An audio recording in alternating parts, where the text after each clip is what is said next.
here we are again. For those who were watching live, we just had a bit of a power outage on the previous show. Yeah, do that. Very good. Take two.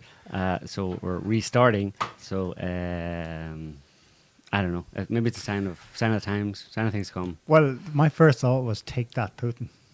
Yeah, that'll teach him. Because you see. Yeah. Yeah. Totally. There was a power outage, and that was for the greater good, right? Which shut our show off, which hurt Putin. Right. It hurt us too, but that's for the greater good. Yeah. Sacrificing, like Jesus. Yeah. Only our God is NATO. Yeah. Yeah. Anyway, so you're worried about dirty bombs, dirty nukes, dirty nuke bombs. Yeah. Are they nukes? Dirty bombs? Yeah, I suppose so. They are. Well, no, they could be radiation. No. Minus the fun of the mushroom cloud. Right. No major explosion. Fun in quotes, of course. No major explosion. No, it's just like release of. Well, I think if for it to work, there would be a significant kaboom. Yeah, but not a mushroom cloud. The destructive part isn't the explosion; it's the radiation. It's the radiation. Right. So tell us again why you're talking about. Why you're worried about dirty bombs? It came to me early in the week that as things get desperate for Kiev, they will do anything. Yeah. Now, all that stuff about nuclear war, Vlad's serious. We must take him seriously. And we talked about last week how the hysteria, they don't mind it coming, and they don't mind it even when the other side, when Putin uses it, because they can leverage that too. Because it provides a kind of a general information cover under which the actual proxy war can continue in different ways and escalate. There's many things that can happen before all-out nuclear war between them. But one of those things would be, I thought, in the situation where the reality on the ground is that Putin has won, whatever that ends up meaning, maybe just the 4 provinces are Russia, Kiev gets regime change, and NATO backs down at the last, because as much as Zelensky wants them to bomb the Kremlin, it's just not going to happen. Okay, so the NATO, the end result of the real world, never mind the phony war that they've told everyone is going on, of the real war would be that NATO backs down, and that's the new fact on the ground. Russia is bigger, Ukraine is smaller, etc., etc. But how are they going to take that? Well, they're not going to take it well.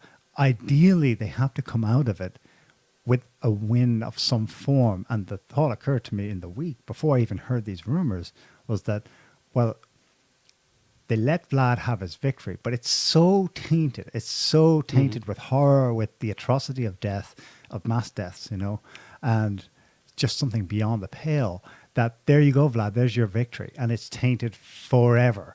Well, what is something that's happened in past that forever tainted Russia and Russians? Chernobyl. Right. And Chernobyl, wasn't done to Russia, at least not by any NATO forces anyway. But the result of it is that in people's minds, look at that TV show that was super popular a few years ago. People go, Chernobyl. They know maybe consciously that it's in Ukraine, but it's 2 sub-thoughts away from, that's Moscow's fault. Right. It's because of the Soviet system, the corruption. It's Russian. It's a Russian man-made disaster. And of course, it would be Russians, that poison a whole region in their own territory. But here you're talking about a false flag, basically. Here it's a different you better explain story. what you're talking about, because you haven't actually explained the actual why you're talking about this. You did before we had the blackout, but you haven't actually explained what's in the news about it. Well, on the ground, the rumor in the week was that the city in question that would be subject to this would be Nikolaev, which is across from Kherson City, across the mouth of the Dnieper River. In the last 24 hours, 2 things have happened. One, the mayor or leadership of that city on the Ukrainian control side has ordered the evacuation of Nikolaev. I don't know if that's actually underway, as opposed to Kherson, which definitely is underway, massive evacuation of people. The other thing is that what happened today. Defense Minister Shoigu had a phone call with the defense ministers of France and Turkey. Let's put this up, maybe.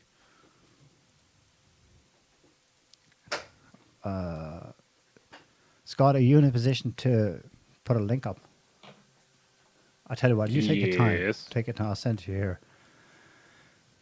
just for the record, because it is breaking news and it's going to end up being widely. I think this is actually the source of Reuters, so this isn't like it won't be widely talked about, but it means that, okay, it's the headline here. Russia's Shoigu discusses Ukraine and calls with France and Turkey. So scroll down a bit there. He brought up the dirty bomb situation. Second paragraph, the situation in Ukraine, which is a steady tendency towards further uncontrolled escalation, was discussed. Then below that red link, in both calls, Shoigu conveyed, quote, concerns about possible provocations by Ukraine with the use of a dirty bomb, or aka a dirty nuke. That was the extent of what was shared publicly. But it's interesting, I thought, that that's been articulated now by the Russian side. Yeah, not just, people on Telegram talking about. Yeah, well, it's for people who don't. People probably haven't seen this website in a long time, especially people in Europe, because I think in most European countries this website has been blocked for quite a long time. It's actually Sputnik. I vaguely remember Sputnik. Yeah. Yeah. So they have basically had a report on the same story, and the details. Again, more or less the same. That last article was saying that Shoigu had talked to the French Defense Minister and the Turks basically about this, saying that, listen, this is what Kiev is planning, just FYI. It's almost like they're going around to the people that they feel. It's interesting that they contacted France about it, because France has been so. I mean, obviously France is fully on board, mostly on board, let's say, with the NATO agenda in Ukraine, etc. But they seem to be holding back. Germany's holding back to a certain extent as well. Reluctantly. Yeah, reluctantly on board, I suppose. But anyway, so we talked to the French foreign minister, or French defense minister, I think, about it, and just said, listen, if this happens, this is what Ukraine is planning. So if it happens, it's not us, basically. It's a heads up, to try and get people on board to not freak out if it were to happen. But second paragraph down there, third paragraph, dirty bomb, also known as a radiological dispersal device, combines a conventional explosive with radioactive material, typically uses dynamite or other explosives to scatter radioactive dust or smoke. So this is from. Just on the paragraph above that, the Kiev regime is preparing a provocation related to the detonation of the so-called dirty bomb in Ukraine. Unnamed credible sources in various countries, including Ukraine, have said. This is according to Sputnik, anyway. The sources argue that the purpose of the provocation is to accuse Moscow of using weapons of mass destruction amid the ongoing special military operation in Ukraine and launch a global anti-Russian campaign aimed at undermining confidence in Moscow. Of course, so it's for the world ahead. Right. Yeah. Do you want to trade with? Do you want to buy weapons from these dirty Russians? Dirty bombers. That's what that's teed up for. And will it also, be quite useful, I suppose, as a distraction in a way if it were to happen, or I suppose a distraction. I'm not sure if much can distract from the likely impending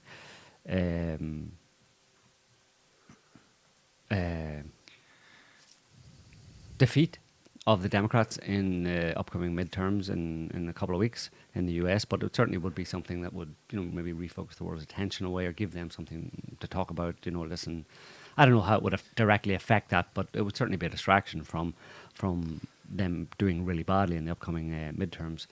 But over the past 10 years, as we've talked about previously, Russia has been presented or portrayed to the world by Western countries, particularly America and the British or the English, as this, evil regime. That's why they can get away with the propaganda that they get away with today, the lies and disinformation they get away with today about the situation in Ukraine, about Russia, about what's happening in Ukraine, because they have prepared the ground over the past 10 years at least, presenting Russia as this evil, tyrannical regime that will stoop to that will not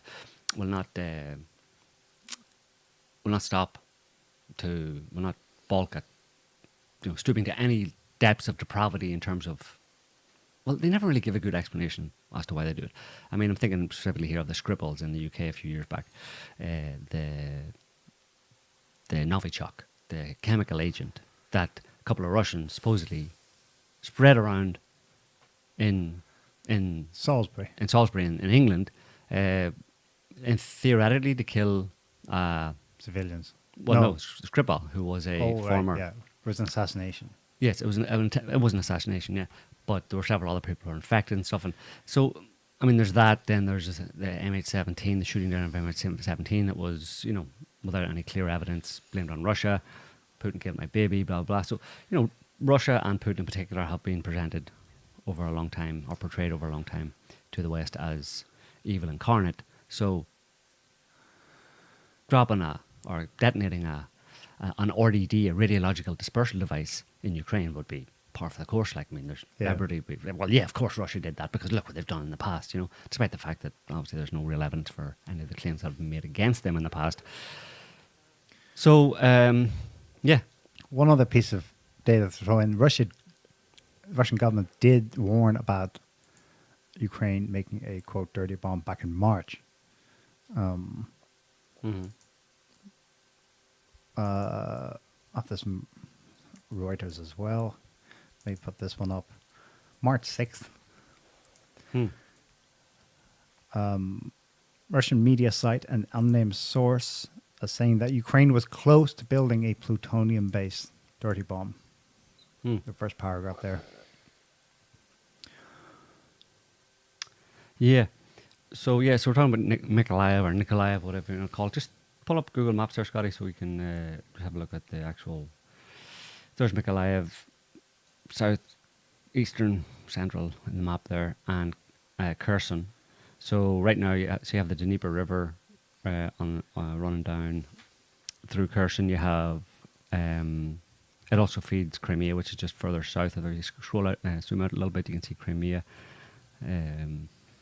Below there's the top of Crimea down there. Basically, that river, the Dnieper River, there's a canal that feeds water to Crimea. And zoom back in on Kherson. So on Kherson, you have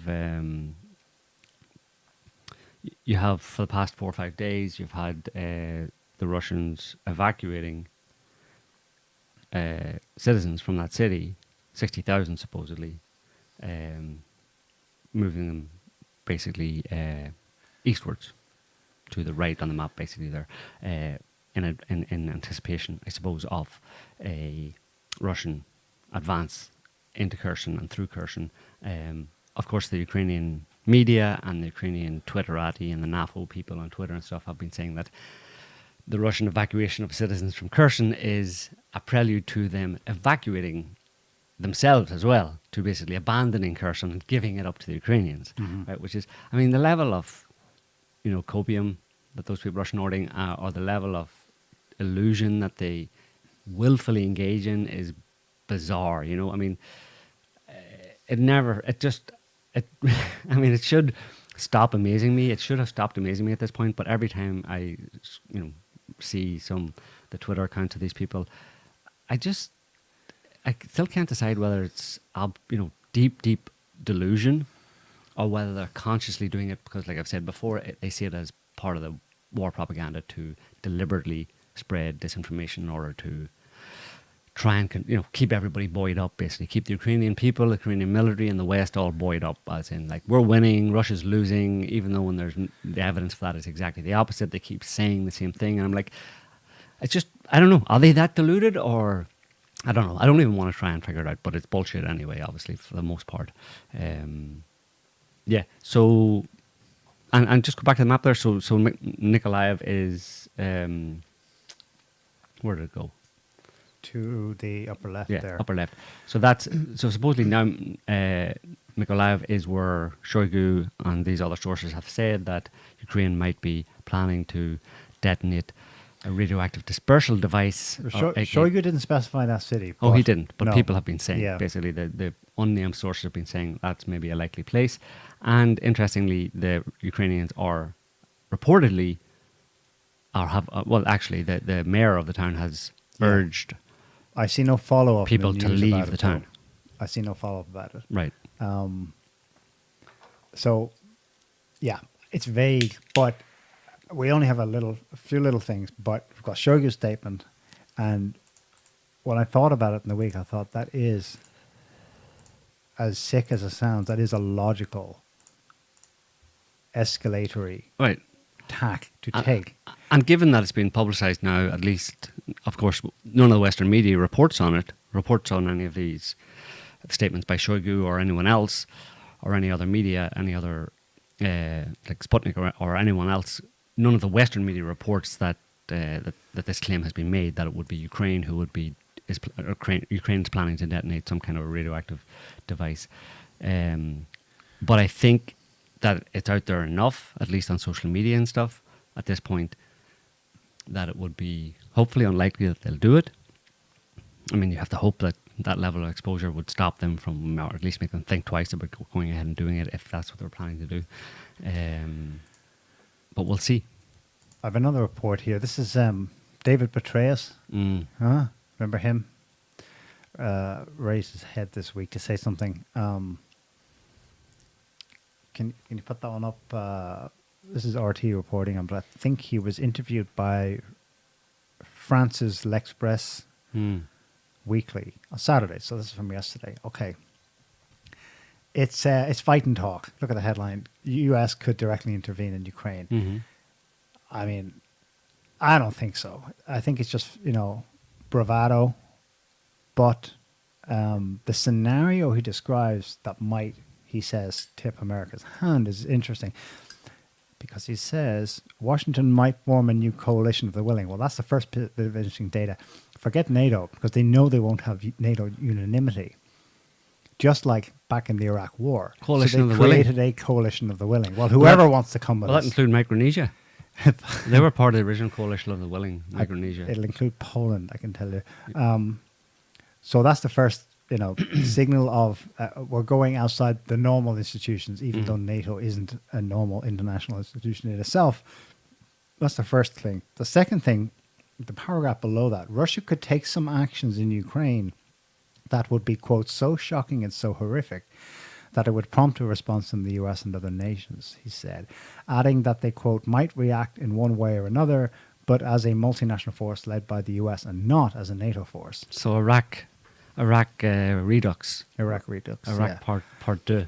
It's funny how they just rehash the same old bullshit. But I mean, of course, they suppose they think they're talking to people who have no clue whatsoever and just haven't been paying attention for so long. But for people like us and a lot of other people who have been paying attention to what the US has been doing over the past 20, 30 years or whatever, Well, it's hilarious for him to hear him talk about a coalition of the willing and a US-led coalition of the willing into Ukraine.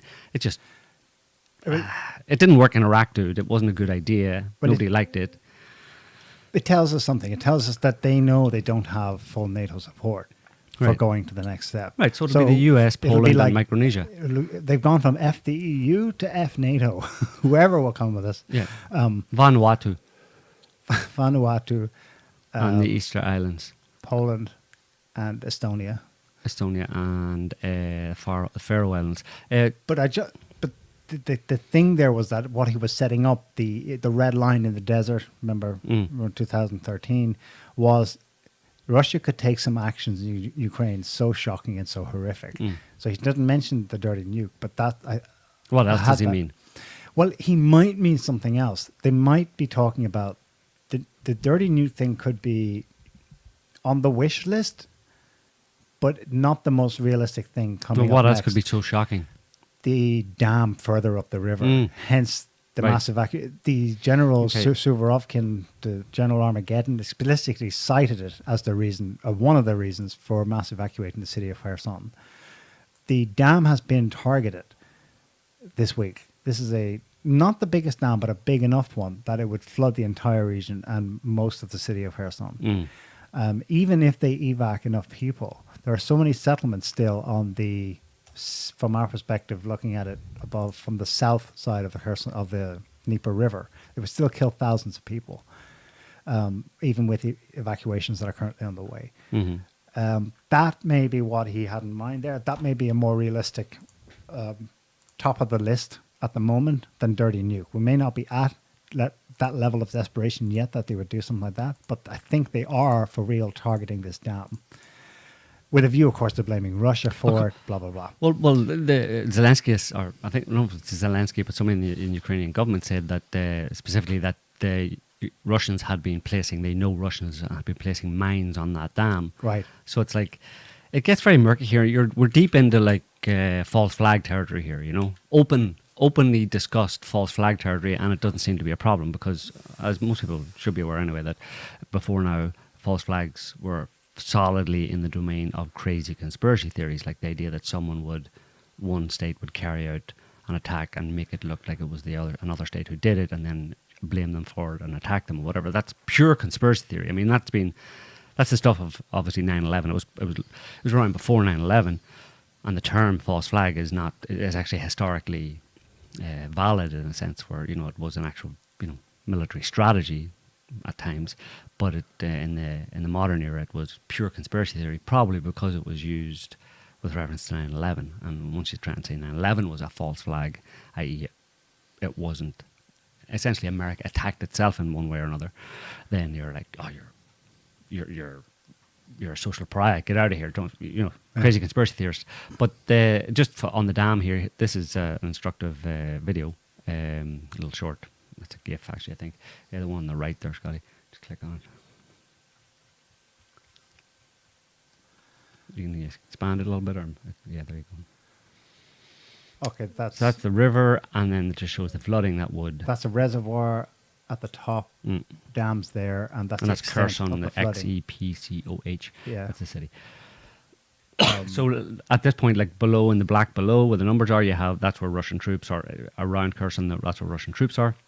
They're actually in Kherson, and they're planning to head eastwards, push eastwards where the Ukrainians are. So who would benefit? Well, from this scenario, obviously it would stop the Ukrainians. It would stop a Russian advance. Every bridge there will be destroyed. They wouldn't be able to put pontoon bridges across. Everything would have to be airlifted at that point, whether it's evacuees going south or weapons going north. Right. So the obvious benefit factor is the Ukrainian side. That is super possible. I think they have been firing at the dam, plus the rumors about, well, the Ukrainian side said it was rigged with explosives. Suvorovkin specifically cited it as a reason to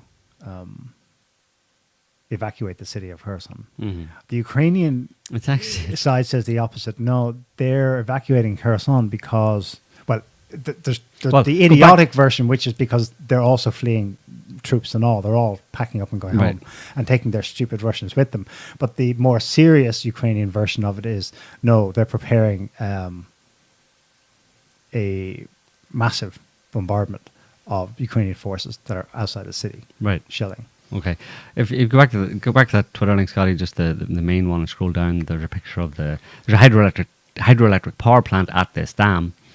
So it would also, in theory, destroy that, and it would, cause power outages or power problems for the region. If you just scroll down till you see a picture.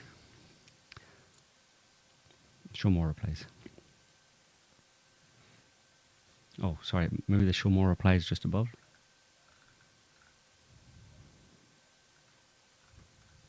There isn't one. Yeah, go right there. Oh, here.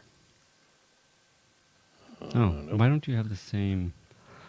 Twitter's doing something weird where it started to crash the computer when I played that animated GIF. So everything's falling apart. Well, there was a picture of the dam, and the obviously from someone.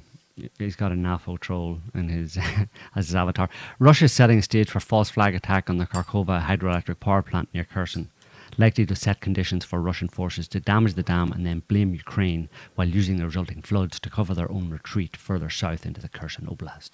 Wow, what a story. A potted analysis. Armchair general analysis. But it's kind of interesting. But if you just put up that, I sent you a link there. It's to, I think it was another Twitter link, Scotty, just before that. So let's watch this. This is talking about Petraeus' idea of NATO actually getting directly involved in Ukraine. This is CBS Morning News, and they got a sneak peek into the U.S. Army's 101st Airborne, who's practicing for war with Russia, right on the Ukrainian border. Let's have a listen. At a forward operating site, we watched as U.S. soldiers and Romanian troops pounded targets in a joint ground and air assault. The tank rounds and artillery fire are real. So is the enemy, meant to recreate the fight against Russian forces in Ukraine. A message to Russia and NATO allies alike, we're here. The real meaning for me to have the American troops here is like if you were to have allies in Normandy before any enemy was there.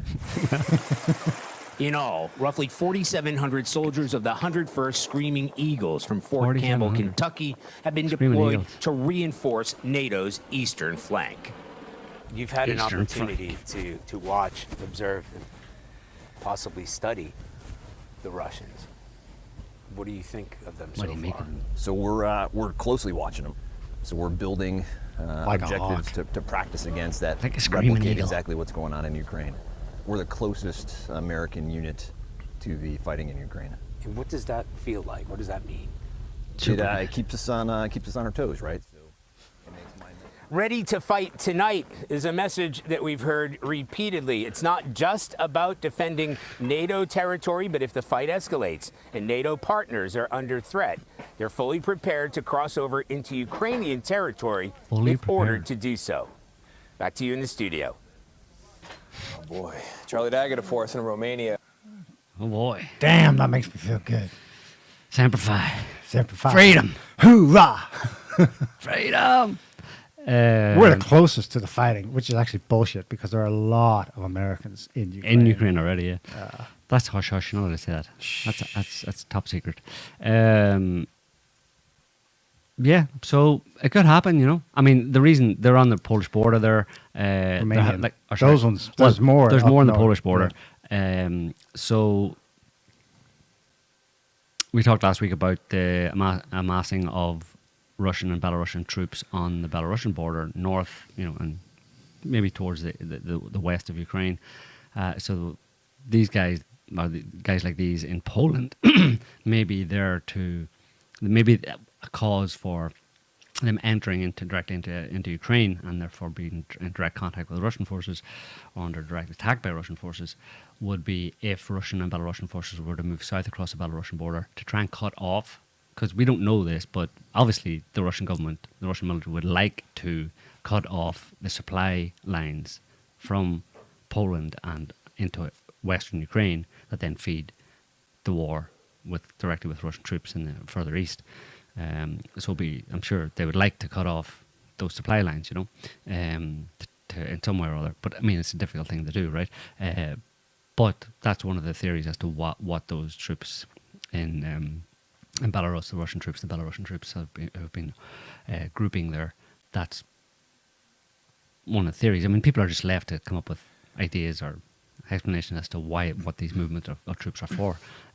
We talked about it last week. It could be to as a defensive maneuver, basically in case there's some attempted incursion into Belarus, or it may be offensive, where they may be planning to try and move south. I mean, it doesn't sound likely to me based on the way Russia has, you know, navigated the whole situation until now. Although they have recently, obviously, stepped up with last week's missile bombardment of the energy infrastructure and, you know, critical infrastructure to try and, I mean, that's one way you can try and stop it, but you don't stop it for long doing that, you know.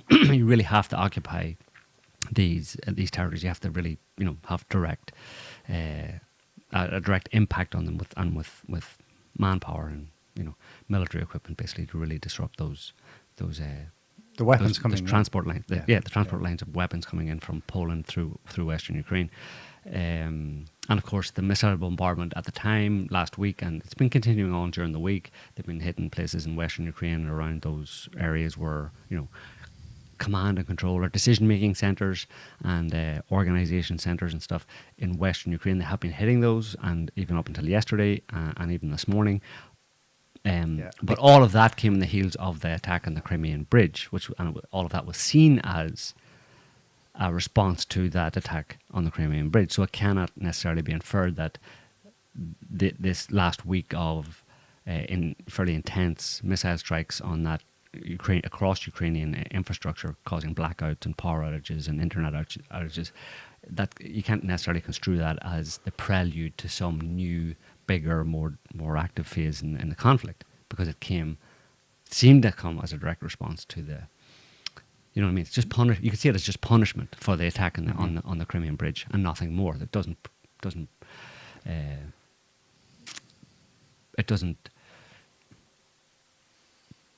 predict a new phase.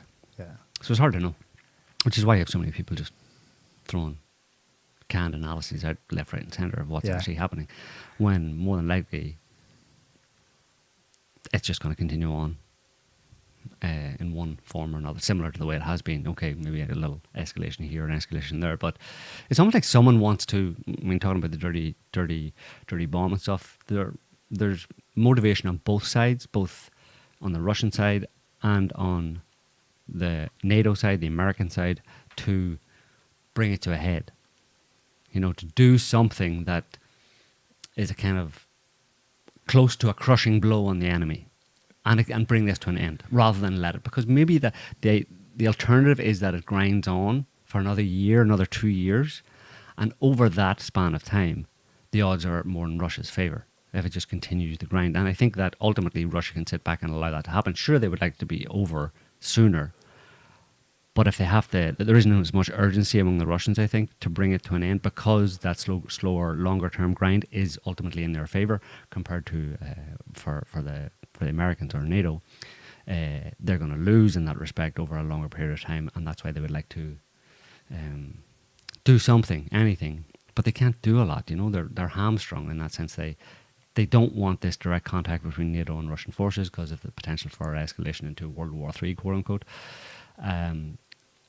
So short of that, what can they do? Yeah, they can do some propaganda move, like some kind of a, what did Petraeus call it?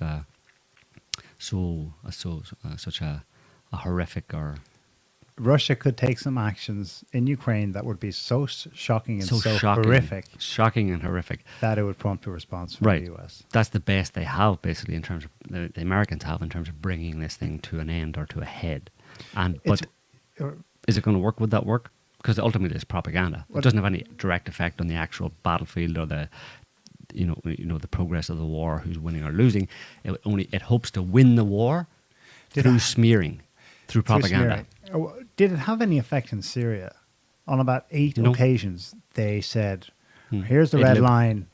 Then there was a chemical weapons incident, lots of argy-bargy, a ceasefire, etc., etc. Then, it quietly went away because it was usually investigated and found to be not Assad and not the Russians behind Assad who did it.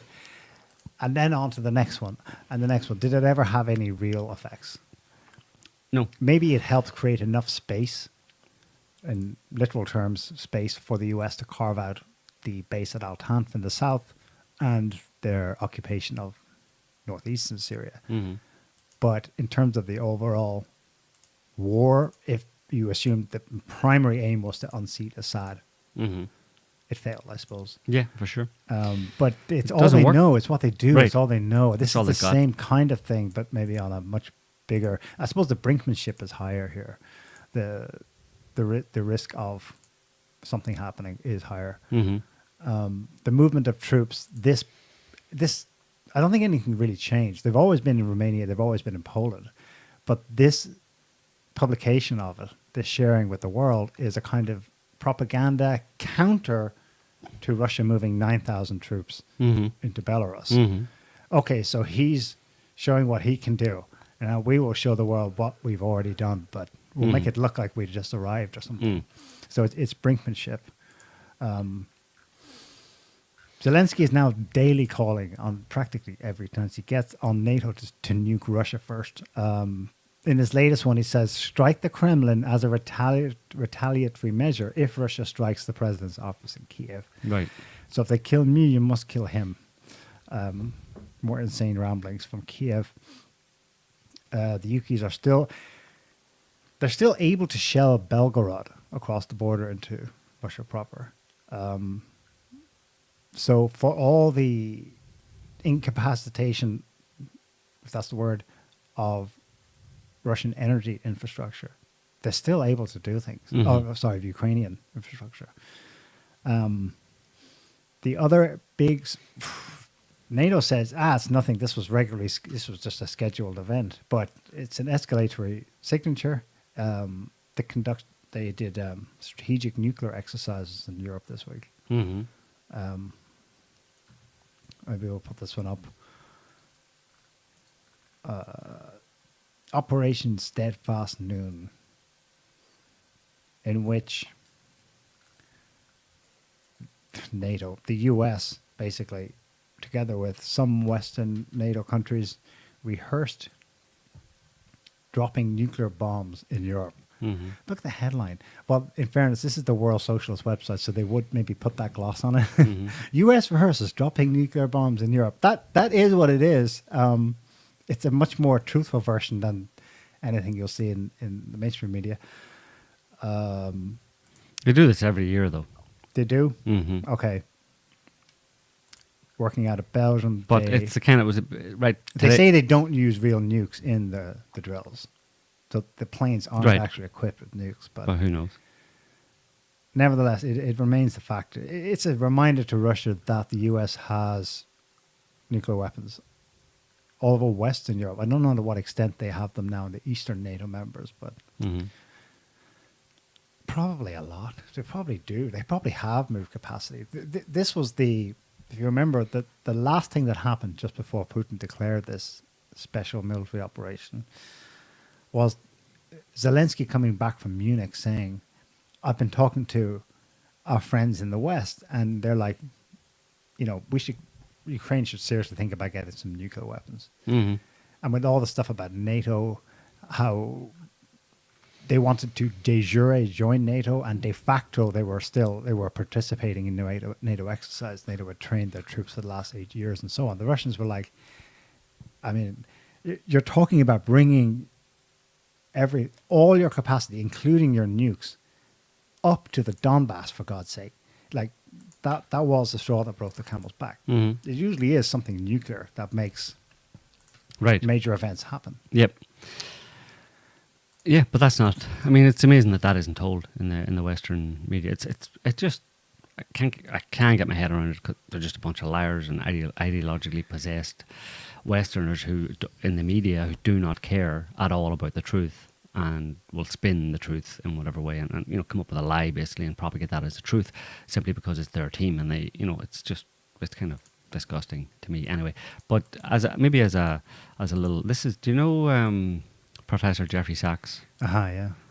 He was the actually that's the wrong one. No, that is the right one. Jeffrey Sachs was let me just look him up here just to get it right.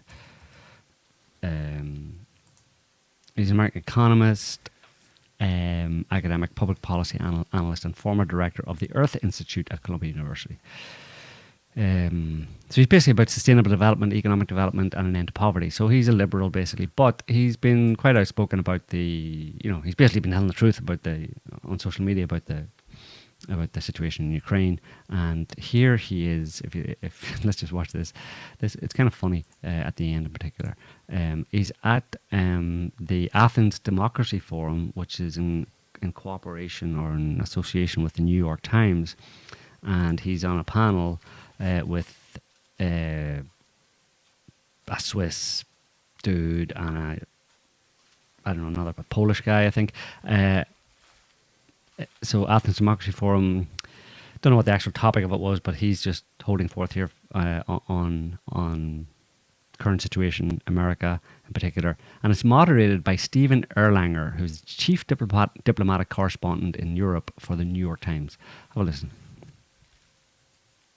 When I look at my own country, the United States, it is a semi-democratic, white-dominated, hierarchical, racist society that aims to preserve privilege by the elites. That's how it was formed in 1787. It was a slave-owning, genocidal country, killing Native Americans for a white culture. But amazingly, it still looks that way, although we're much more diverse now than we were. Let me ask you this, Jeff, because this is... I want to point out that these are deep cultural distinctions. Right. But we shouldn't just simplify because we say democracy and these are, yes, it's important. What's important is actually the details. As I mentioned last night, Plato, democracy, that was the last thing on his mind. That was the enemy. The plus was a philosopher king, of course, right, in the Republic. And for Aristotle, it was much more subtle and complex, of a system of governance that mixed governance by the one, by the few, and by the many, but on the good side of the ledger. And one more point I want to make about democracy, because we're in a democracy forum where we treat democracy as the good. The most violent country in the world in the 19th century, by far, was perhaps the most democratic, or second most democratic, and that was Britain. You can be democratic at home and ruthlessly imperial abroad. The most violent country in the world since 1950 has been the United States. It's Jeff, been by far involved Jeffrey, in more, stop wait, now. in more Let's, wars. Jeffrey, Jeffrey, I'm your moderator, and it's enough. Okay, I'm done. That's enough. So that's the. I will moderate how much democracy these people can handle. Jeffrey, shut up. Yeah. Shut up, Jeffrey. That's the chief diplomatic correspondent in Europe of the New York Times. Yeah, Well, how Times. surprising Of course. that he would have a problem with America being But characterized this is in such a truthful exactly way. how they see their job. They're not the medium from the power to the people. Their job is to mediate the people from keeping away from the power. Mhm. No. You don't get the. We'll decide for Mhm. you what's a fact, Mhm. what's true, what a narrative is. Shut up. Mm. Yeah, that's what our job is. You're the the high- media. the high he really priests. sees his job that way. Yeah. They're the high priests. In the same way the priests are meant to be the intermediaries between the people and God, right? Right. The media are the intermediaries between the people and their temporal overlords in government. Yeah. So you were terrified about dirty. You were terrorized this week by a dirty bomb, right? I mean, Terrorized. yeah, by the talk of a dirty bomb. This week I was terrorized You by were? an ant, Oh dear. courtesy of CNN. Check this out. A face only a mother could love. Terrifying photo shows what an ant looks like close up. Isn't that terrifying? Wow. So I looked at that, and this is CNN, and I love going to CNN. I hate going to CNN. I don't go to CNN, but for some reason I ended up seeing this, and I was like, oh, that's interesting. And obviously, it's probably in most shows I talk about just how much the media lies and twists and distorts the truth. So I'm like, is that really an ant, really? So I looked up. It's actually, I looked it up. It won a competition or whatever, and I looked up the guy's website who took the picture, and it's actually it's a carpenter ant, except it's not really a carpenter ant, except that's the way they're portraying it. This is a close up of what a carpenter ant looks like. Just scroll down a bit. That's an ant. Now that's not quite as I terrifying. was going to say that first one doesn't look anything like an ant. Right. It's not quite terrifying, right? It's not quite as terrifying. It's not terrifying really at all. Everybody sees one. But that previous picture is like, oh my God, like they say themselves, the stuff of nightmares, right? So what they did actually was Zoomed further zoom in. in on the two mandibles as if they're its eyes, and Right. just a bit. So they just took out the center piece there below the eye, didn't include the eyes at all, and said, here's a picture of an ant. Here's what an ant looks like close up. It's like, that's what part of an ant looks like close up. If you could find a part of any animal on in the world that when taken in isolation looked like a scary face, imagine you could get a bit of an elephant zoomed in that happened to just the folds of the skin looked like a scary ghostly face or something like that, and said, look at what an elephant looks like up close. It's like, that's not what an elephant looks like, and that isn't what an ant looks like. I have a mole. So the reason I'm saying that is because you have a mole. If you saw it up close, you think I was one of the most hideous people on earth. You're In fact, I'm monster. beautiful, but Yeah, you you're a monster. can make anything look anything. Yeah, but the reason I'm bringing it up is because it just seemed like there was a convergence, because at the time I was going, my God, like the media just has no morals whatsoever. They have no moral foundation. They have no conscience. The way that they lie about almost everything, flagrantly lie about stuff these days. And then I saw this and I went, oh look, they're doing it even with they even turned it upside down. So yeah, social interest, public interest, like just innocuous. Let's get away from the war for a minute and let's tell you something about nature. And then they lie to you about it. Yeah. Fucking CNN. Anyway, anything for the clicks, I suppose. in case we move on from it altogether, just a couple of other updates. The Russian government formally declared martial law in those 4 new regions. So, again, they haven't released any details, but reports on the ground say that those troops are starting to arrive. Whether they're among the 300,000 partially mobilized or professional soldiers. So there's something's coming for sure in the south. Another tidbit, typical of the whole war, really, is that the Ukis targeted people crossing. The Antonovsky Bridge is out of commission right now because it was hit by HIMARS. So they're crossing in ferry nearby. They hit the ferry, killed 4 people, injured about 14 more, including children. And they knew, HIMARS is a high precision target finder. They knew what they were hitting. That just, for me, it sums up the whole fucking thing. Like, high precision weapons. So what do the Ukis do with it? They kill, quote, their own people, although they don't see them as their own people. The civilians that the Russians are, those 60,000 that the Russians are progressively evacuating across the river to the east, out of Kherson, basically. They hit the bridge one night when there was a few people on it, and one person was killed, I think, and a few were injured.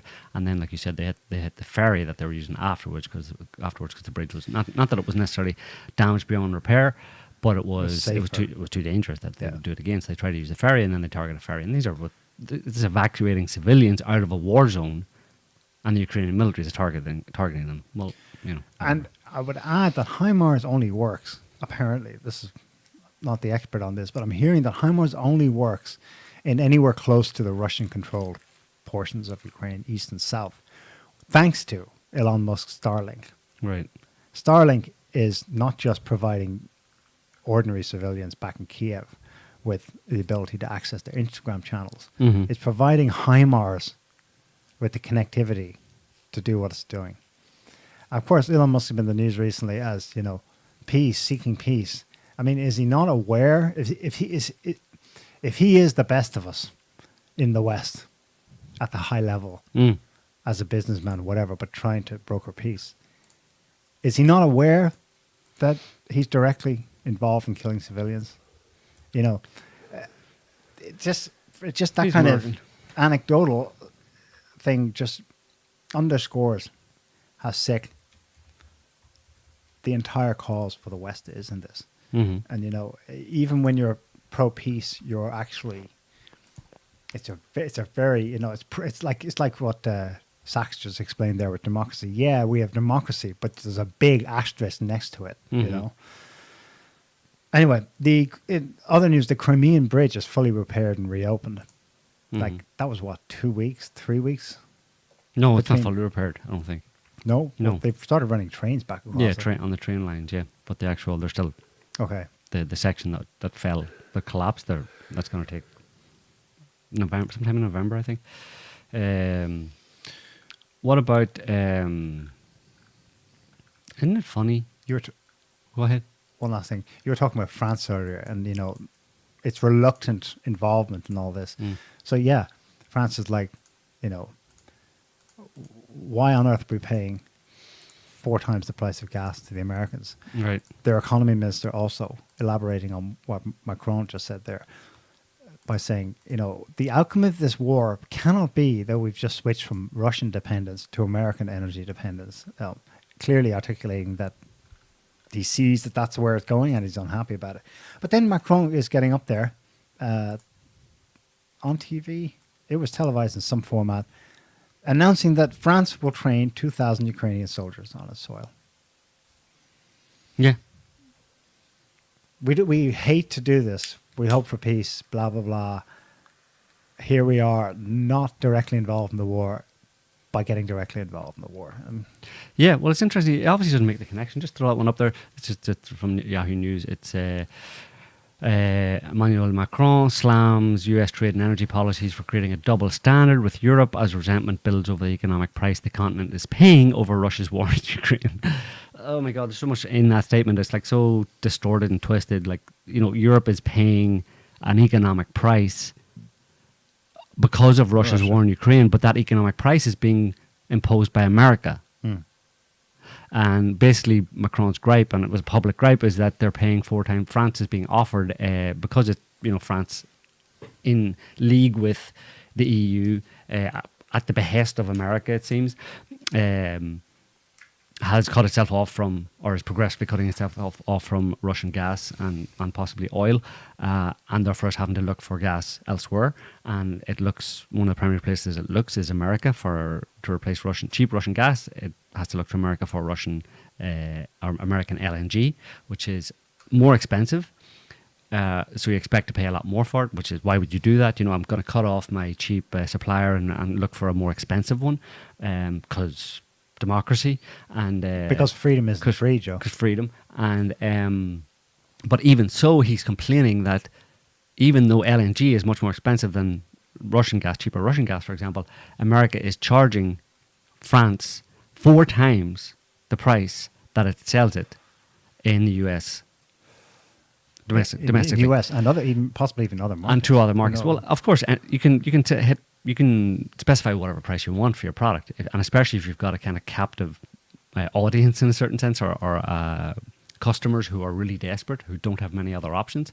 Well, then you're definitely going to put the price up. Yeah. But it's not very friendly. It's crazy. I thought we're all in it together. Yeah, I thought America. It's obviously this whole situation with cutting Europe off from Russian gas, or from dependence on Russian energy, is primarily a US inspired program or plot or idea or plan. But so in that case, you think America would say, listen, Europe, I don't want to lose you to Russia. And it's already happened to a certain extent, and I want to stop that. I want to backtrack on that and keep you in the fold. And you have to really stop relying on Russian gas to do that, because that creates economic ties and cultural ties and political ties, and it's really bad. And I could lose out big time here if you were to go eastwards, basically. So you need to stop. We need to get together, and you all need to stop buying Russian gas.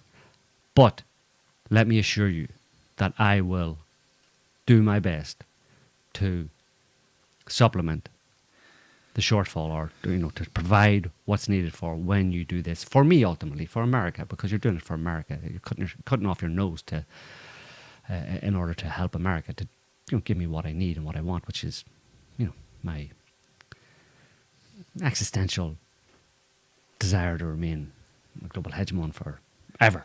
Anyway, but that's not what happens. They go, okay, now that you're in desperate need of gas, you're going to pay 4 times the price that we sell it at home in America. But what's really amazing to me in that situation is how the French, and obviously this is happening with other European countries, just suck that up and still think we have a special relationship with America. Still think they're our friends. Do you imagine? I mean, put that situation, take it down into a everyday life situation. You know what I mean? Where your best friend asks you to buy my product. I've just started up a business. Will you buy my product and stop buying it? Okay, it's going to be a bit more expensive, but will you buy it from me? Because we're buddies. We're lifelong buddies. You know what I mean? So would you just help me out by being one of my customers? Okay, I'll cut myself off from my cheaper customer and buy yours. And he said, okay, now you're going to pay a 400% increase in the price. And you're like, what the fuck? Yeah. I'm going to ruin you financially by demanding that you pay me 4 times the market price for it. It's like, yeah. What would you do? I mean, it's pathological. There's something wrong with those There's something wrong. Yeah, yeah. But it speaks to the extent to which the US has the leverage. Europe in a hole. Yeah, it's not about friends. It's about blackmail. It's about threats. It's about do it or else, basically. It's not about friendship. Yeah, there is, I think, an economic calculus that goes on, but most of it's kind of like an iceberg. It's below the surface of the water. I think Shoigu alluded to it recently when he explained that part of the problem we have with doing this operation in Ukraine is that we're up against a NATO system. And he says, then he stopped and he clarified it, but it's also the collective West. So he made a distinction. And so he tried to explain that, for example, in the skies above our heads, what they have on their side, in their arsenal, among their arsenal, are 200 satellites. And he said that's in addition to the 70 military satellites explicitly for wargaming and drilling and military communications and targeting systems and so on. He meant the 200 military, the civilian satellites that are multi-use can be engaged and come online. Mm-hmm. And they're satellites that in European communications depend on. And then there's other levels of it too. Obviously, there's the issue with finance and the dollar and so on, and the euro, the euro's fate being closely tied to the dollars. But then there's another level no one's even brought up. Do you remember about just before, I think, Snowden, and then Snowden's revelations, NSA leaks, kind of propelled it in the news for a while.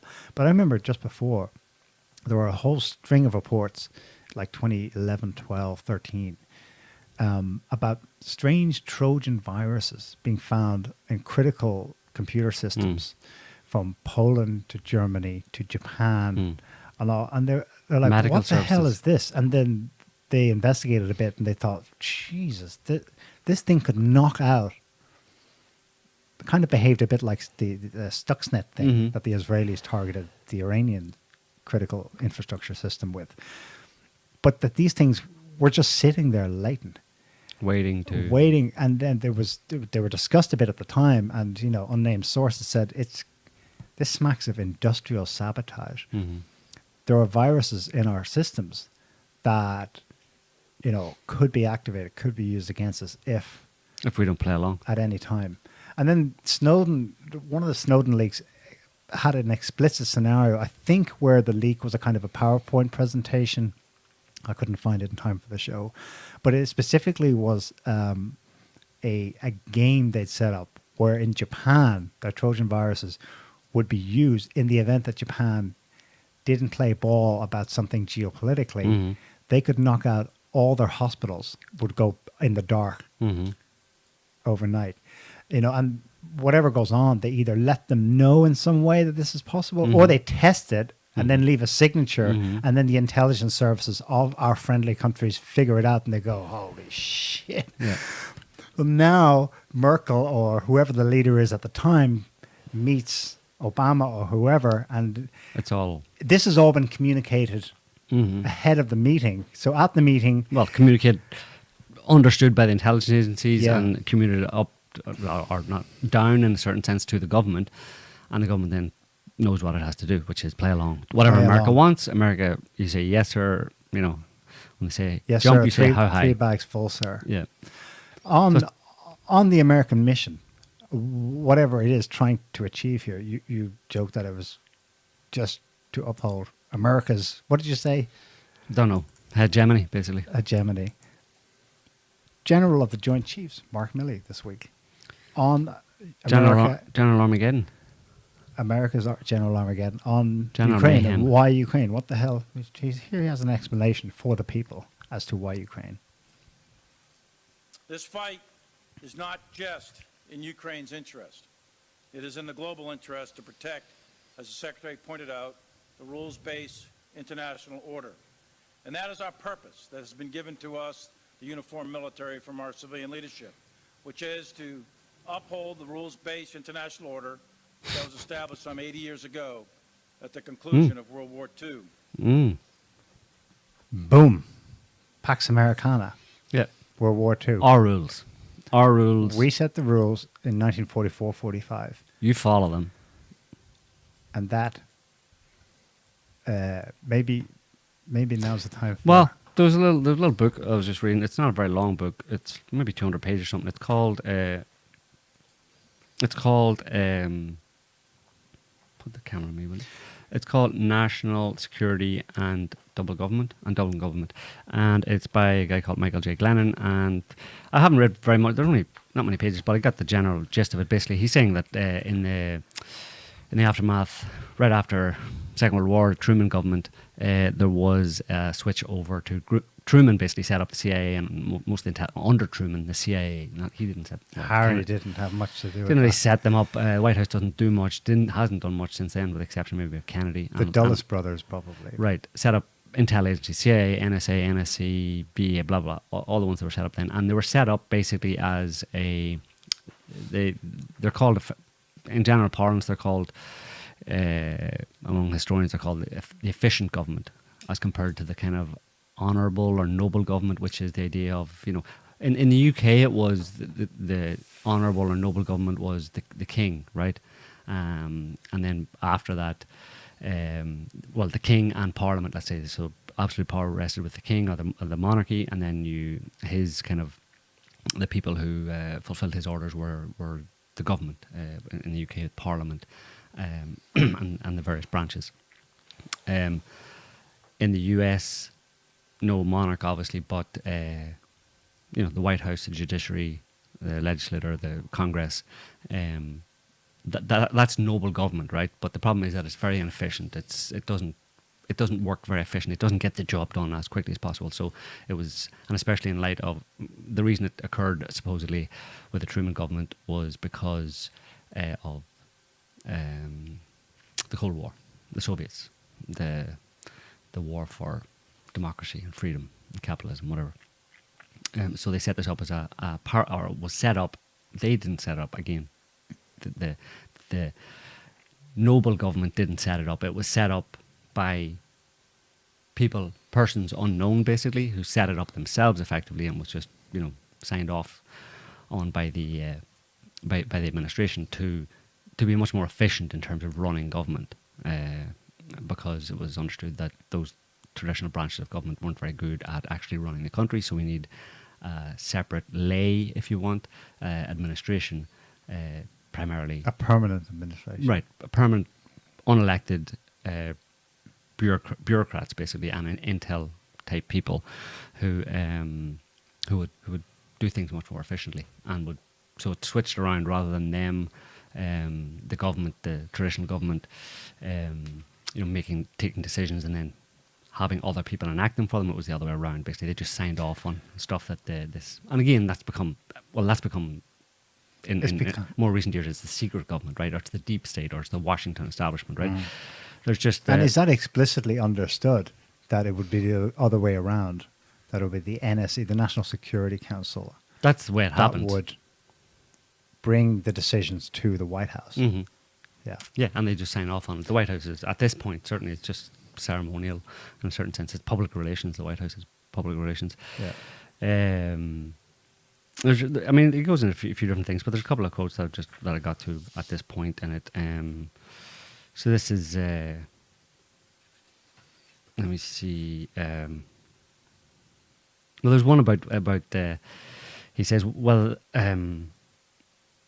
he talks about policy making and what policies are pursued, what policies are made and pursued by these people, by this kind of parallel government, essentially. He said, whether the policy is in reality the most effective is beside the point. So it doesn't necessarily have to be effective. It's not really, foreign policy, domestic policy, but particularly foreign policy.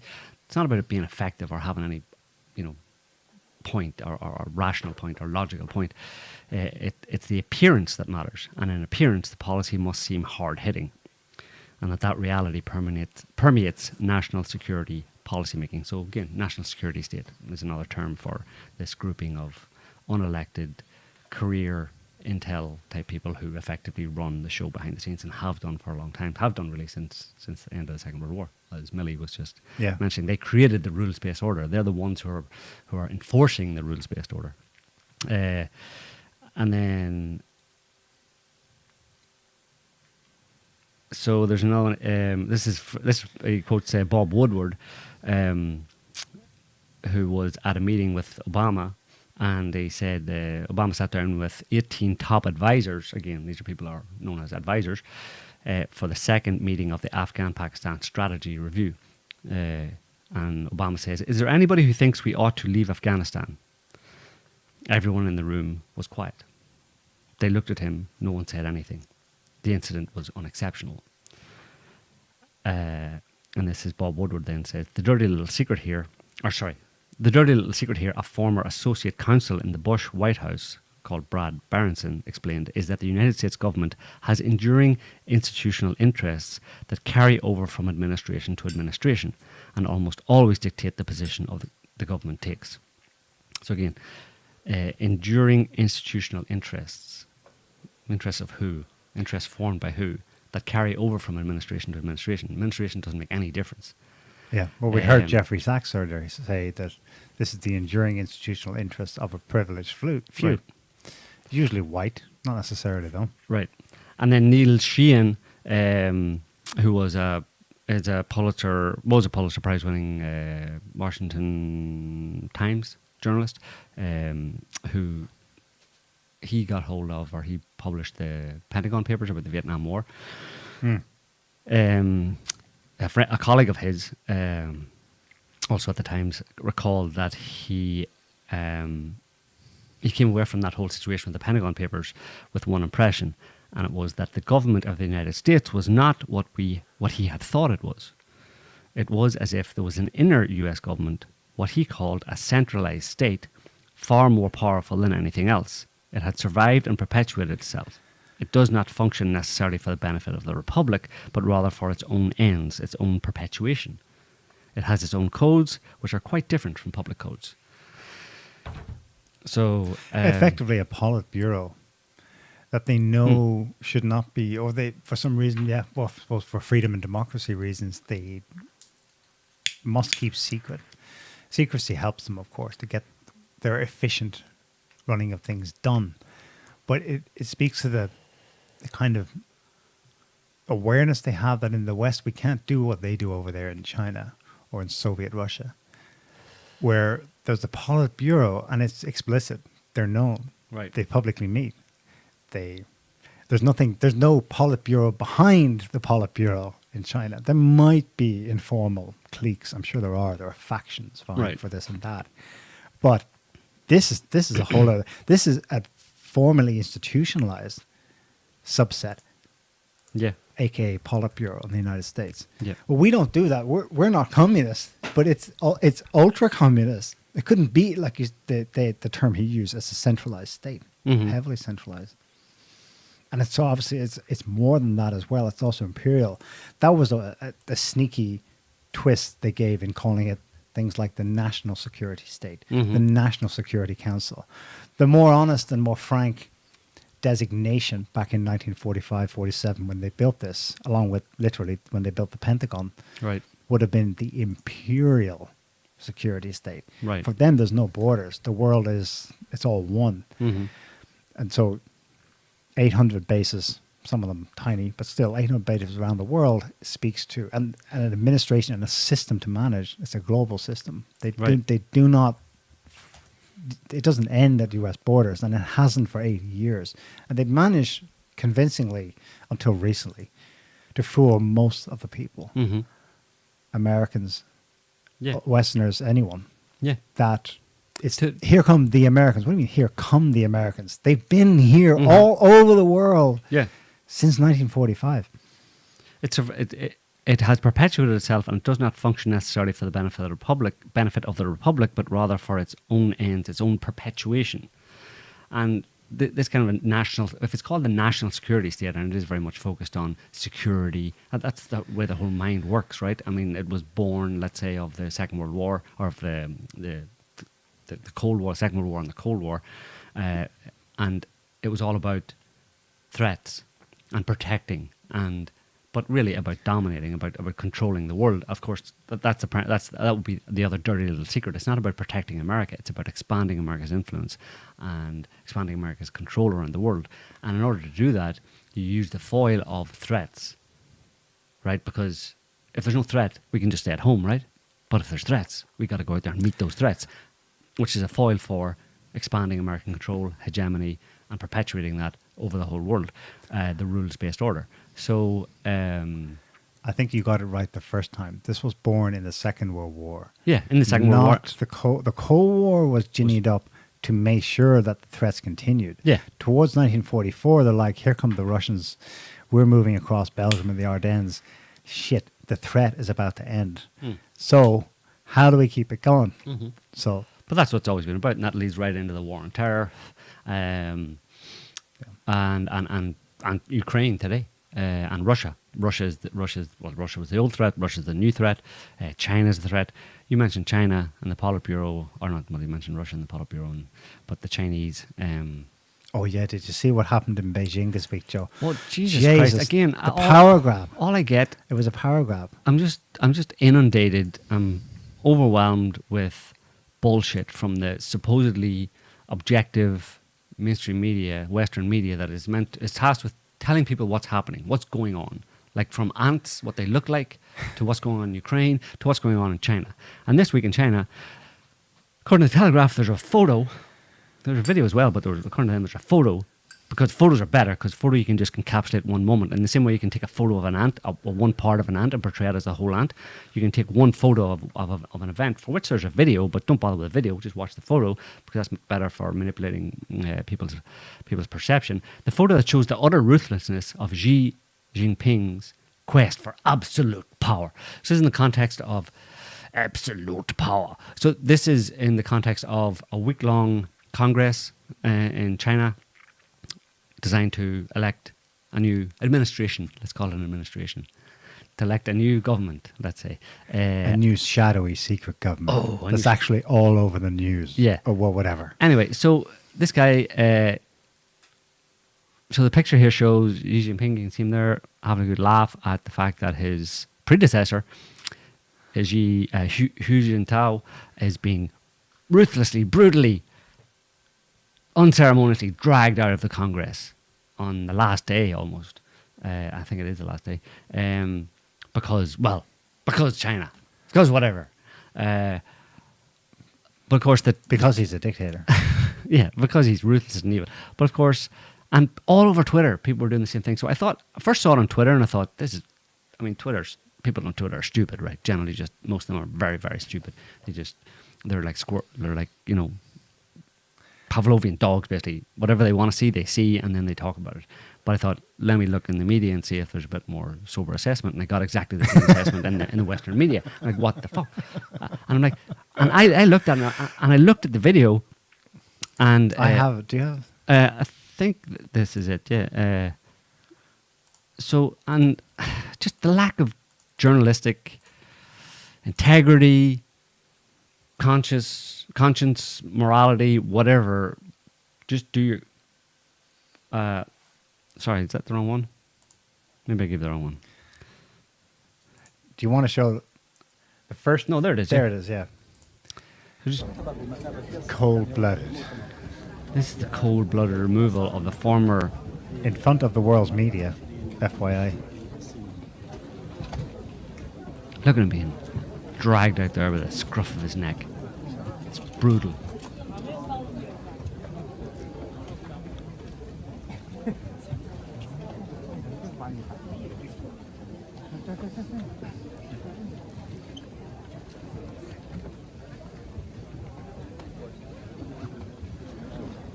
This is obviously a message from Xi Jinping to the world that he now controls the past, because Hu Jintao was his predecessor.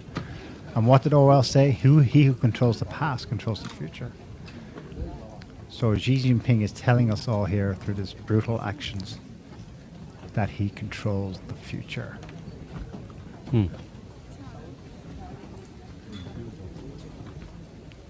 Look at that. The poor man's trying to plead his case democratically, and Xi Jinping just communistically just doesn't even look back at him. And his thugs drag him out. Look at that, along the floor, kicking and screaming. Look at that.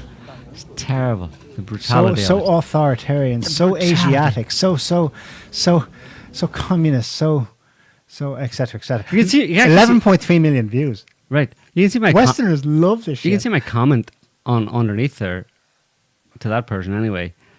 Why would you or anyone not assume that this 80-year-old man was having some kind of medical issue and was removed for that reason? Of course, I don't know, shut up, China lover. And it's like... Because if he was, they would have been concerned? Yeah, well, that's the kind of shit you get on Twitter, Scotty. Don't go there. But that's the IQ. They didn't look unconcerned. Right. No. They weren't manhandling him. They were dragging him out by the scruff of the neck and beating him. Here's what I missed that part. So here's what they didn't show you. Right, go on ahead. This is the same day at the beginning before they were all seated. The great man comes in, waves the cameras.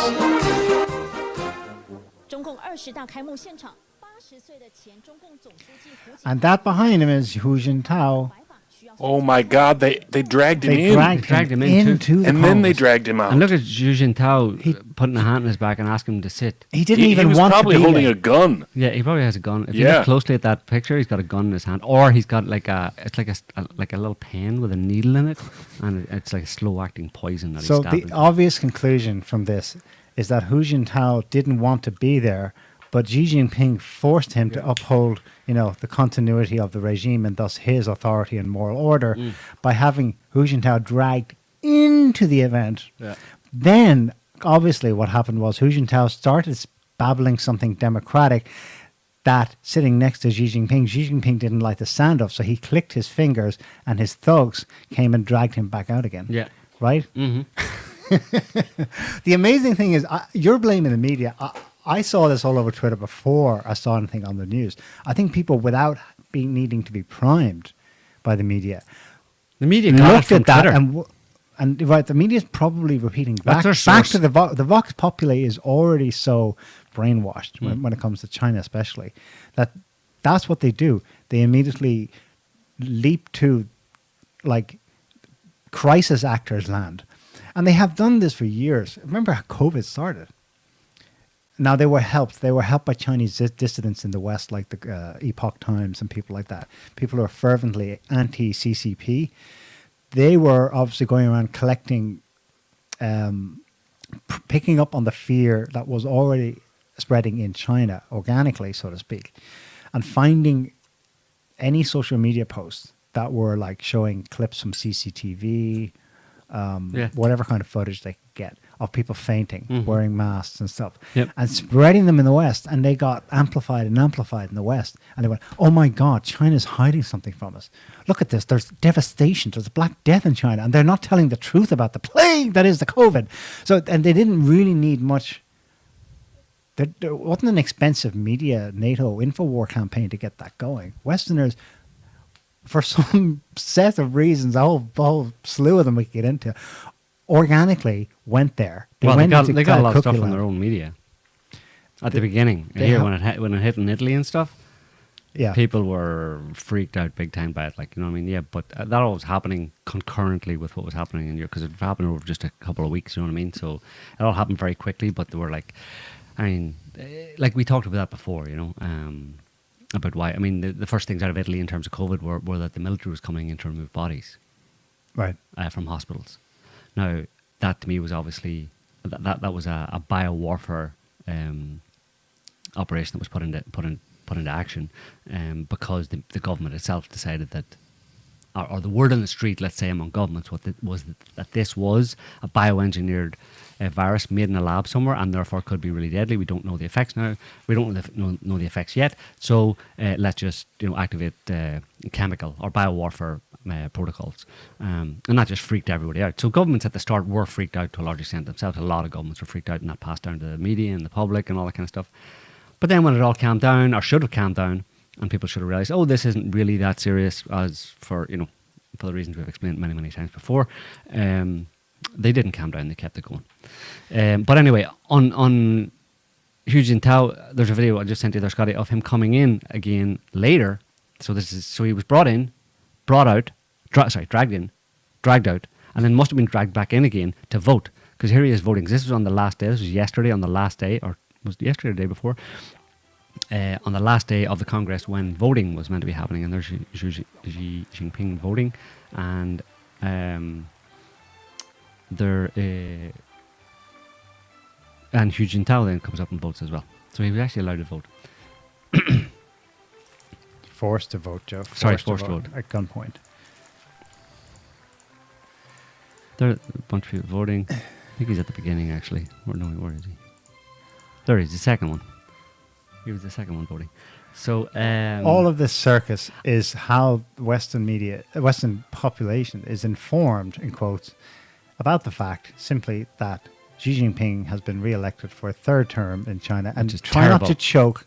Yes, China has elections of a form, not popular franchise, but it is a form of election.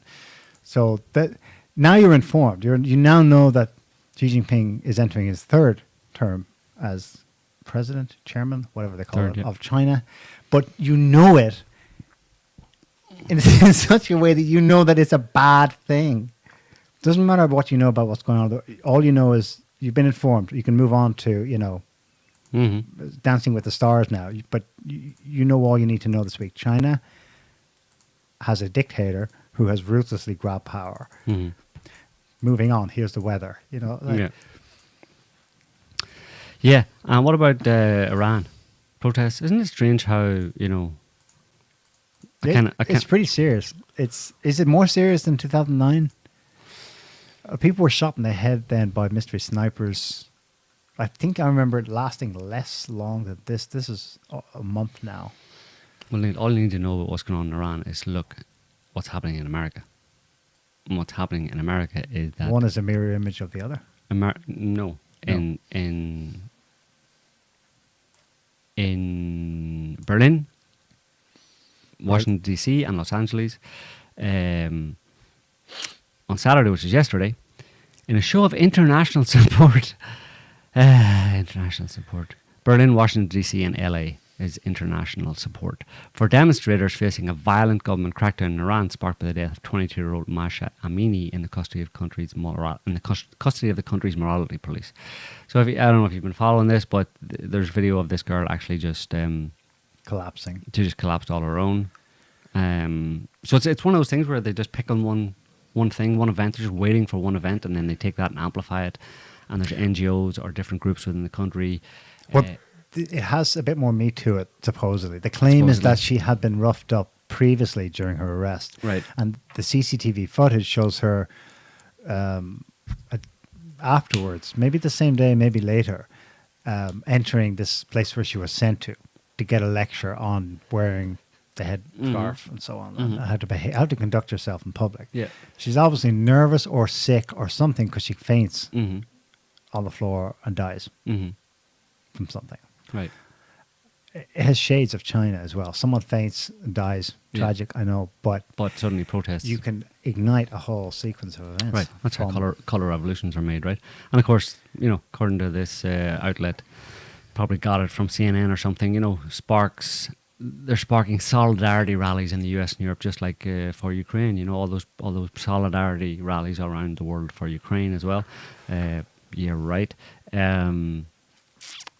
On the US National Mall, thousands of women and men of all ages wearing green, white and red, the colours of the Iran flag, shouted in rhythm, be sacred, we are one in this. Say her name, Masha. Say his name, George Floyd. Say his name. Oh, yeah. Whoever. BLM. Say their name. It has the same. There's a pattern to it, Yeah. So obviously, I mean, if people don't understand why this is happening, and it's, okay, it's understandable. They don't pay attention. They haven't been keeping up. They haven't been doing any research. They haven't looked at the world as objectively as possible over the past 20, 30 years, whatever. But the fact of the matter is this has happened multiple times in multiple countries, and it's nearly always been, in one way or another, inspired by Western NGO type organizations. It's happened in Russia, it's happened in Syria, it's happened in Libya, it's happened in Egypt, it's happened in Iran. And that's not to say that there isn't some kind of grassroots, there always is some kind of a grassroots group or movement within the country who want a certain thing, who want more freedom, who want the removal of the government, who want this or that, but they don't represent the entire country for the most part. They have just grievances, I suppose. Yes. In an ideal world, you would... You see, this is the Westerner's kind of the oak tree sized mote in his eye.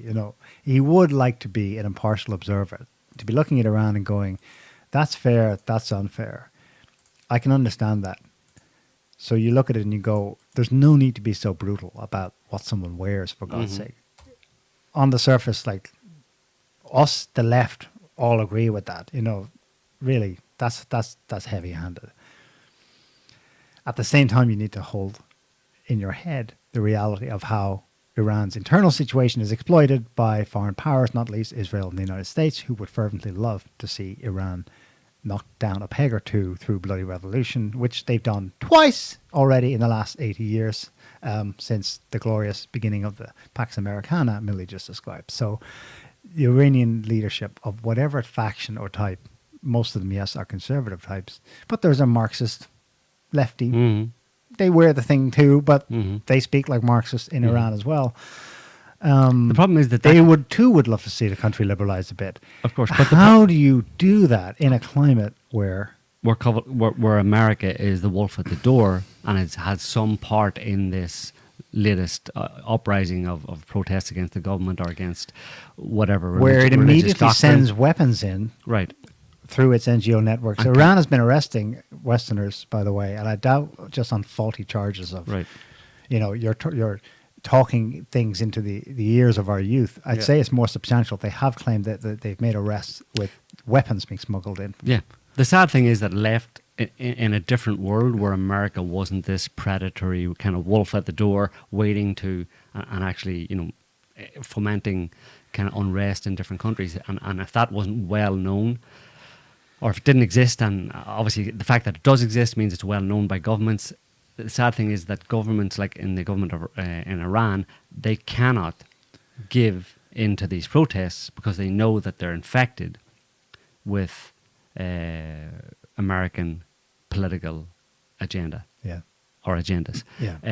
If that didn't exist, there would be a much greater chance that if it was truly an organic inside Iran with no outside influence and no threat of outside influence on those protests, those kind of protests would have much more chance of getting the government to move a little bit on it. But they won't move because they know they have to assume that this is not a legitimate, genuine protest. And if we give into it, then it's not just going to stop at remove the hijab or remove the scarves or whatever it is.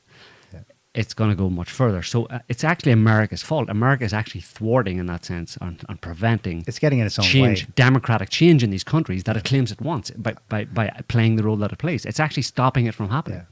Yeah. If America was the shining city on a hill it imagines itself to be, you would, over the course of modernity, the last 100 years, have had the progression towards secularization and liberalization. Around the world, yeah. There would have been the example to live by of the combined success of socioeconomic liberalism and economic, both, on both social and economic fronts. And everyone would have followed. And everyone did. Everyone tried it. Mossadegh was a Democrat in 1953. Roosevelt, cousin of a former President Roosevelt, organized a coup that brought in a hardline right-wing monarch, the Shah. Right. And when he went a bit wobbly, they said, let's bring in these Muslim nutters, in quotes, as they themselves saw them at the time. That would be perfect. They helped facilitate this shift to the right. Saudi Arabia, they were going liberal, but there's lots of photos in the 60s and 70s, Saudi Arabian women driving, wearing trousers, no hijab. That was happening organically. The Shining City on the Hill effect had some real effect back then. JFK and Camelot and good influence. The guy who led the Vietnamese rebellion, North Vietnamese, Ho Chi Minh, wrote out his Declaration of Independence for Vietnam from French colonialism, following word almost line for line the U.S. Declaration of Independence. They did look up to the West. That really did happen at one point. But America got in its own way and mucked it up all over the place. By design, because they don't want countries to be genuinely free, independent, free, democratic, and most importantly, independent. They don't really want them to be. They can be free and democratic as long as they're beholden to America. If they're independent, that's a no-no, and would rather you live under a totalitarian regime than be actually independent, especially if you're a country that is strategically important for America, for, quote unquote, strategically important. You have stuff we want, you're in a place that we want to be, etc., etc. It's about control, and that's how America has ruled. That's how it established the rules-based international order, and that's how it rules the world, through control, coercion, manipulation, threats, and very often outright bludgeoning. But there's one last thing. Before we, just on that topic, just throw one up there, Scotty. Again, from Sputnik. You may not have seen Sputnik in a while, depending on where you live. But this is Orban, Hungary. The US poured millions into Hungarian opposition trying to topple Orban. So this is... Well, it's prefix Moscow, so yes, the Russian government... The Russian Foreign Ministry spokeswoman Zakharova stated that Washington had fueled the movement against Hungarian Prime Minister Orban since the US doesn't consider the country obedient enough. She says now it turns out, and she's reporting it, but she says it turns out that the opposition in Budapest was also financed. The Hungarian newspaper, Magyar Nemzet, published an investigation into the funding of the liberal left coalition of the opponents of Orban by an American NGO called Action for Democracy. The investigators and special services will probe all circumstances of the attempts of foreign meddling in the political life of the country, but it is already obvious that the bill approaches millions of dollars. So there's a report about that American quote unquote NGO. You know, wonderful NGOs that go into other countries and just try to be really, you know, spread freedom and democracy and stuff. They're the vehicles through which countries' governments are overthrown, which is what happened in Ukraine actually, which has caused, you know, which has led to the situation we're in today. That's why Caribco calls them gongos, government organized, non-governmental organization. But the interesting thing is, what do they get as a result of trying to do this? They get a so-called right-wing authoritarian government in Orban's government that they've gone as far as they can go to calling him a dictator without explicitly saying it. Although I think, what do you call him, that wobbly-headed louche in the EU actually greeted him. Remember, what was it? What that's Juncker. Juncker. No, he's retired. Juncker retired. Pissed as a fire. Yeah, every day. But he is caught on tapes welcoming Orban in there a few years ago to some EU meeting or something, and said, the dictator. Yeah. So they jokingly call him the dictator, although in the media it's not done in a joking way. It's like Orban is pretty much, you know, new Mussolini, you know. So that's what they get, you know. And they shoot themselves in the foot because Orban is an explicitly pro-America leader. He flew into the United States recently. Right.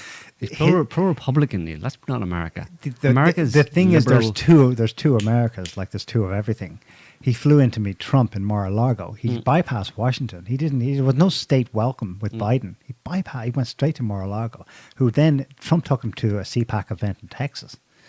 You know, but still, ideologically, I'm all for the America that I remember growing up as a kid. For me, in Soviet Hungary, the US was shining city on a hill. I'm still that. Mm-hmm. The globalist lefties, will try to paint me as a dictator and authority. I don't give a shit. I'm still looking to the US, that old version of it. I'm pretty sure he's smarter than that he knows that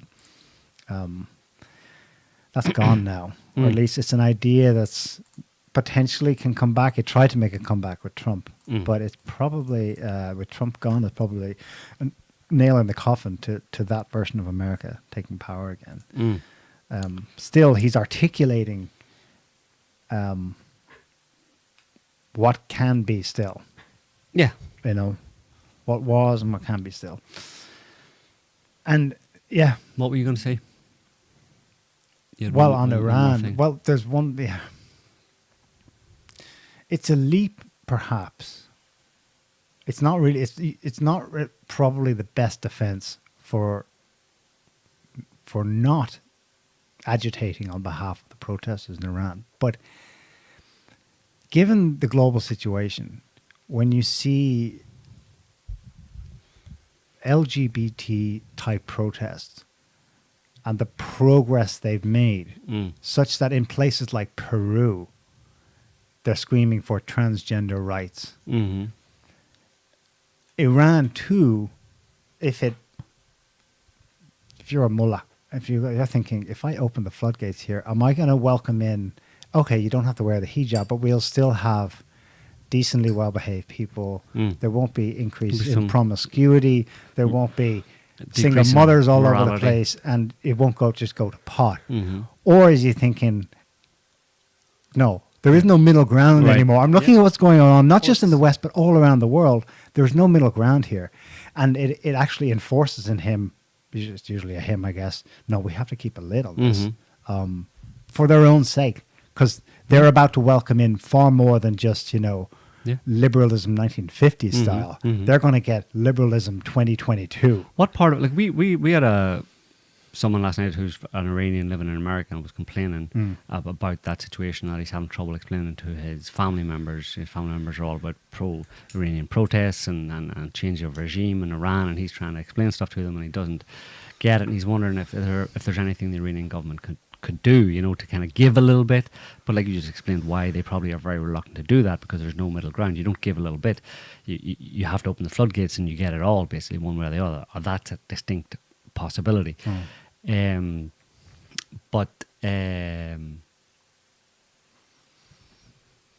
Yeah, forgot what I was going to say. For someone like that, I understand this situation, but he will have to do what we have to do as well, which is hold in their head two opposing ideals. Well, what do you have yes, Iran would ideally be less bloody strict about what people wear. I think that the average Iranian American who's supported emigres. There's large numbers in Europe and elsewhere in support of these protests. What they don't understand is that America, because they're basically lobbying for some level of the freedom they've enjoyed having come from Iran, let's say, and enjoying the freedoms in America that they wouldn't enjoy in Iran, at least in this particular area of, you know, religious freedoms or whatever, or clothing. What they don't understand is that America doesn't export what they have there. That's not what America exports to these countries, particularly countries like Iran. To the extent that America or American or Western influences are involved in these protests in Iran in one way or another, they're not trying to make a little mini America in Iran. They're doing it for much more nefarious reasons, and the Iranian leadership knows that, and that's why they're not accepting this supposed gift. Yeah. And people Iranian Americans or people supportive of these in the West don't understand that. Yeah, they assume that this is what we are exporting: freedom and democracy. Right. Another example is Afghanistan. Afghanistan before 1979 had women in government wearing trousers, wearing their hair however they saw fit. They had 18-90% female participation in all levels of education, up to including university level. And then it was destroyed. Was it the Russians who destroyed that? It was the Saudis in part, but we all know it was Brzezinski, an American liberal Democrat, who did that. He doesn't give a shit that Iran is enjoying the fruits of Western liberalism or not. He cares about stirring a few stirred up Muslims who can set off a, quote, arc of crisis across the entire Muslim world, which will, quote, keep the Russians at bay. Mm-hmm. Right. And that's why you can never just have a culture war conversation. It's never just about the culture war. It's about geopolitics, power, Pax Americana. And most of the left and right, when they're bickering about these issues as they come and go on Twitter, are missing. Because of that giant, like I said, oak-sized moat in their eye, they're missing the global picture. But that's by design. It's in part... like I said earlier, I don't know how much to blame governments for that. It's so inured. I have wondered at times if it's some part of genetic programming of Westerners, that their identity is it's so fundamental to their identity. Like Russophobia, or whatever you want to call it, hatred, fear of the Russian. It is so old. It is that book by, I forget his name, the Swiss journalist. Mm-hmm. It was mind-blowing to see how you go back in each era in history. There's always different official reasons for why the Russians are evil. Currently, it's Putin recreating the Soviet Union. Then it was because it was the Soviet Union. Before that, Tsarist Russia, right? It had the equivalent of a rich elite. Right. So capitalist. It had religion, Christianity. So what's your gripe there? And still, it's imperfect because they were able to be more explicitly racist in those days because it's backwards, because it's all kinds of things. And it goes back to Peter the Great, even medieval Russia and so on. Anyway, I think the story isn't really about them. The story isn't about the other. It's about the Westerner. Mm. His self-identity is so formed around being better than the other. And it was wonderfully articulated by the democratic, unelected head of the European Council. No, he's Europe's informal foreign minister, Josep Borrell, last week, speaking to a bunch of bureaucrats in Brussels. You see, kids, Europe is like the garden, and everywhere else is like the jungle. Right. And we got to keep this garden, like a garden. like that kind of talk, that really, wasn't that he was brave enough. He just was smart enough to articulate what is a common program, a common baseline program to Westerners. Yeah. So is this basically, is this, for example, this was on social media in the past few days. Is this what, like, for example, the Iranian leadership or the Russian leadership or whatever country that's the object of or the subject of attempts to liberalize it? Is this what they see? Actually, maybe we won't do that because it's pretty gross, actually. So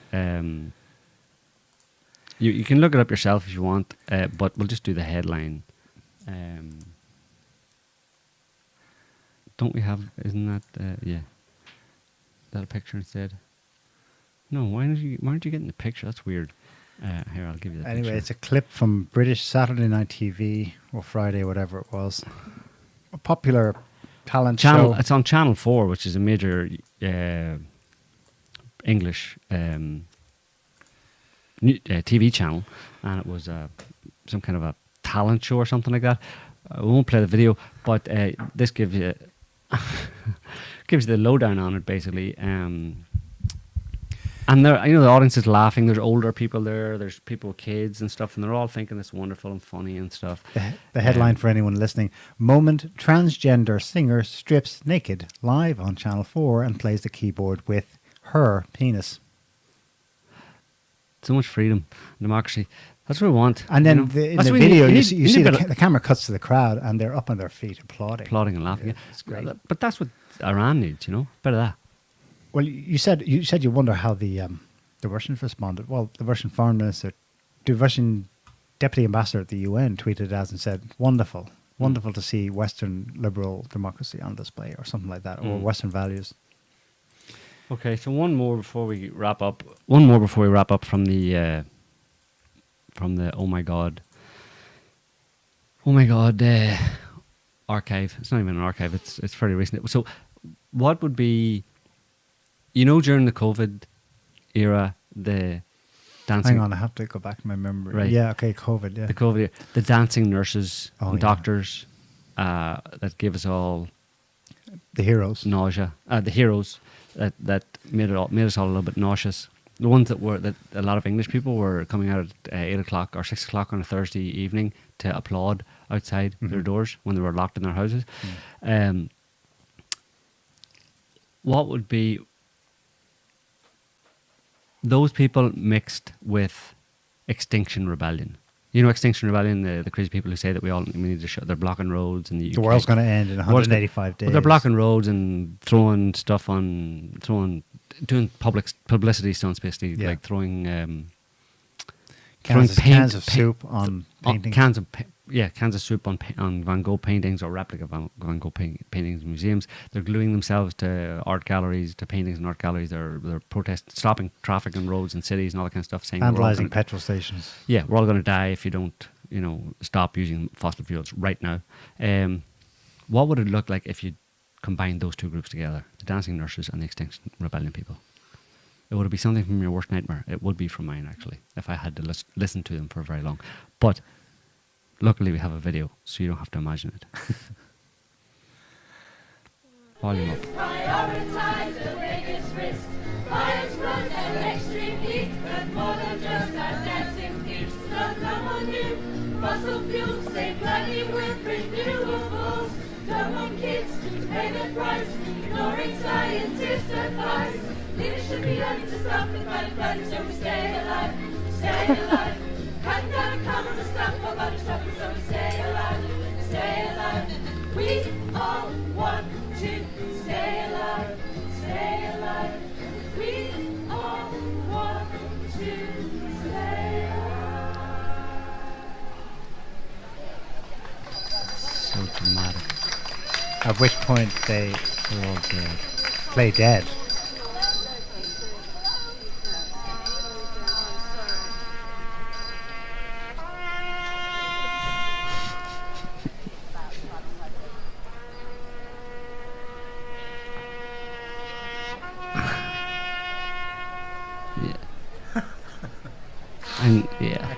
can't. Somebody stop. Somebody make it stop.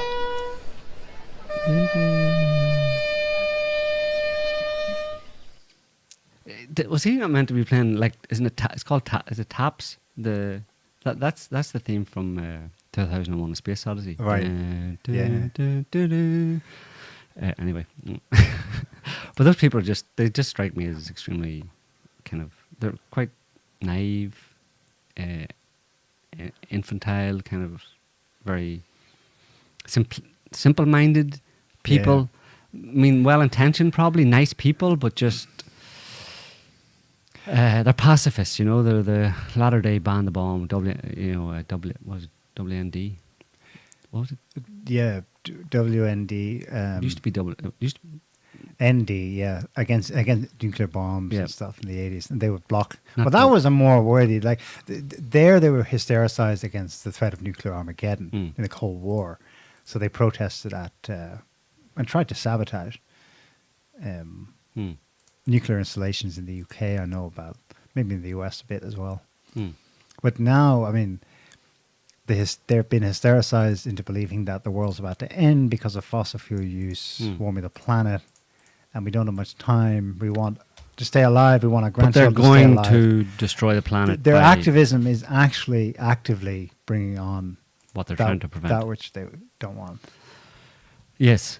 So that kind of activism, and also the kind of political correctness activism, and the pushing of transgenderism, and forcing people to accept things. You know, accept, like in that article headline that said "her penis."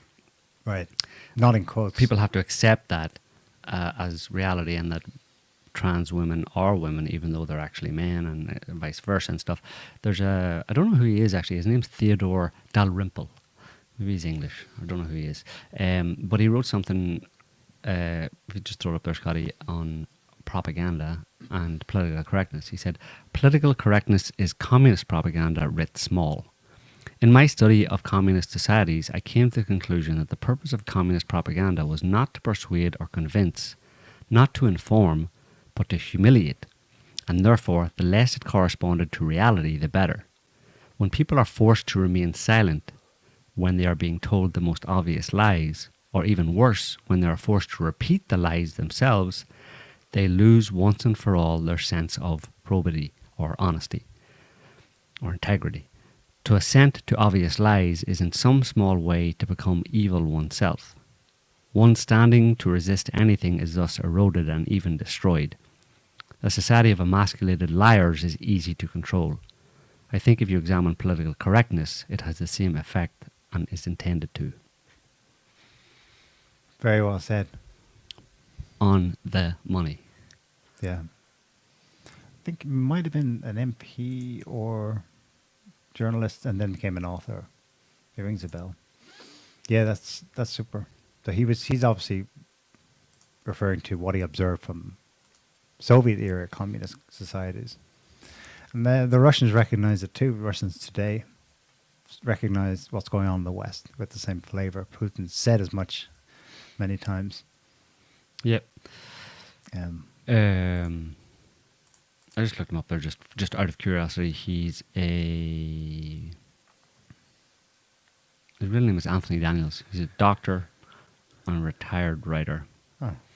Worked in several African countries, blah, blah, blah. Retired in 2005. He's the editorial... I'm reading this in French. The City Journal. Manhattan Institute, blah, blah.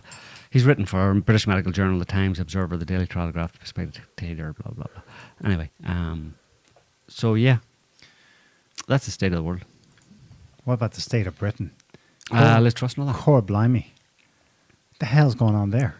Rishi. Sunak. Not Bojo. No, they can't have it. That's too much. That's too far. That's a bridge too far for what? For even for the Tory party, like for the Conservatives, like it's too far for. It's a bridge too far for the. To boot him. To boot him and then because bring he's it a back. liar, basically. Right. And you know, I mean, he was roundly condemned for a bunch of different things, but primarily drinking parties. Right, COVID, right? when people were being locked in their houses, he was out having fun, having drinks with his friends, his political friends. To bring him back, what, like a couple of months later, really? So it's all fine. So it's got to be Sunak. Yeah. So why the hell didn't they make that decision a month ago, when it was the race was between Sunak and Truss? Yeah. They went, oops, no, actually.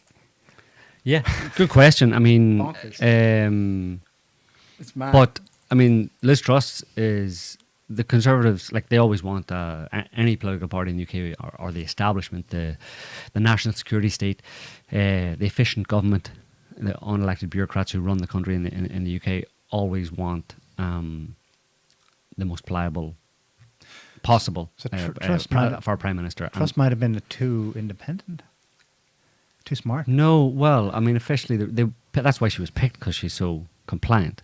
But I don't know how she got away with doing that crazy tax cut thing, like, because that just totally. I mean, it exposed the fact that there's a big problem with debt in the UK, as there is in most Western countries. They basically can't finance their own debt. They don't have the means to encourage investment, to get investment in to finance that debt, so they have to kind of keep a lid on the whole thing. And by her cutting 45% tax rate, it immediately said that, okay, what you're saying is, if you do this, we're going to have to there's going to be a big shortfall in receipts and actual, the government receipts. We're not basically, this implies that we're not going to be able to finance the government, and you could crash the economy basically just like that, by exposing this kind of like bomb that's lying under the surface that we're keeping kind of papered over type thing. So I don't know. She was naively trying to solve the actual problem, which wasn't what was asked of her. She was so clueless about the entire system. Supposed to do a Thatcherite thing. Right. She just thought she'd charge in there and do a Thatcherite thing, and she obviously didn't understand the entire system or how things work. And she went in, and and that was the end of it. I mean, and it was seen as an extremely, obviously, it's in theory it wasn't a bad idea under other circumstances, but under the current circumstances of massive debt that they can't really service anymore in any real way.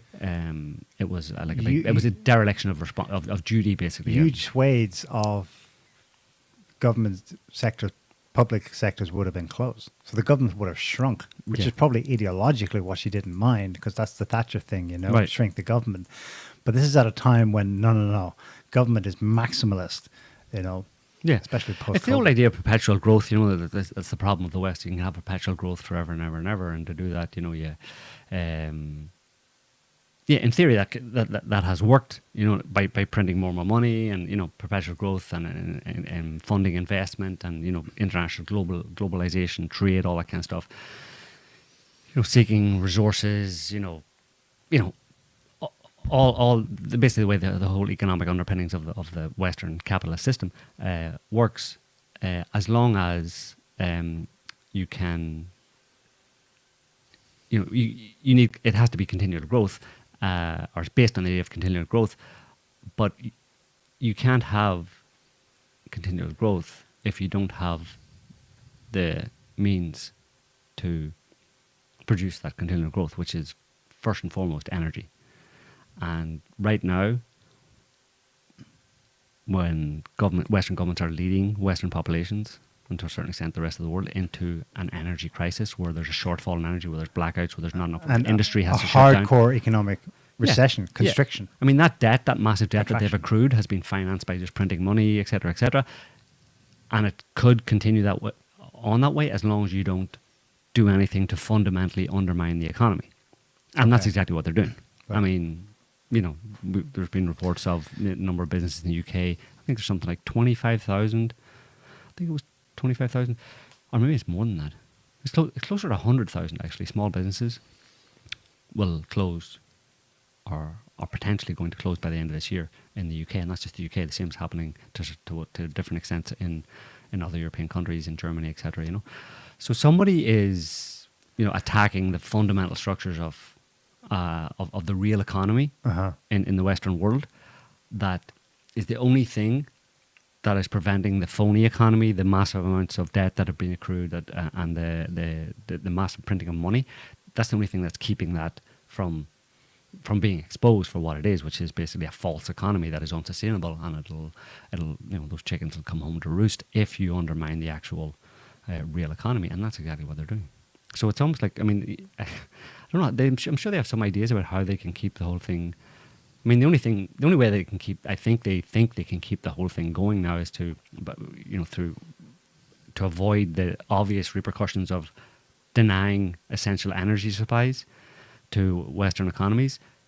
Is that they'll get those energy supplies from somewhere else. But that's a really risky game to play, like. Yeah. You know? So, Qatar and Saudi Arabia, we literally cannot and paying a lot more increase for them. production Yeah. to fulfill what you're asking Right. for. Interesting. So the agenda is deindustrialization, and Liz Truss just didn't understand that. Right. Bless her. Yeah. So that actually that's a good point in her book. She didn't understand a lot of things. She didn't even know. I mean, she famously didn't know 6 months ago that Russia was Ukraine and Russia, vice versa, where they were. That 2 areas in Ukraine were or 2 areas in Russia were actually part of Russia. She actually said that we will never recognize those 2 areas Russia as being Russian. Right. Well, you're gonna have to go back in time to change that one because they already are for a long time. Yep. So anyway, I think we're a bit late starting, but we're a bit late ending, but that works out okay. Yeah, so I think we'll leave it there for this week, folks. Thanks for watching, listening, commenting. Don't forget to smash all the buttons just because it's the rule-based order that we're imposing here. Rule-based podcast. Yes. So, we'll be back next week with another show on whatever's been happening between now and then. So, until then, have a good one. See you later. Thanks for watching. Bye, everyone. Can't stop the signal, Mel.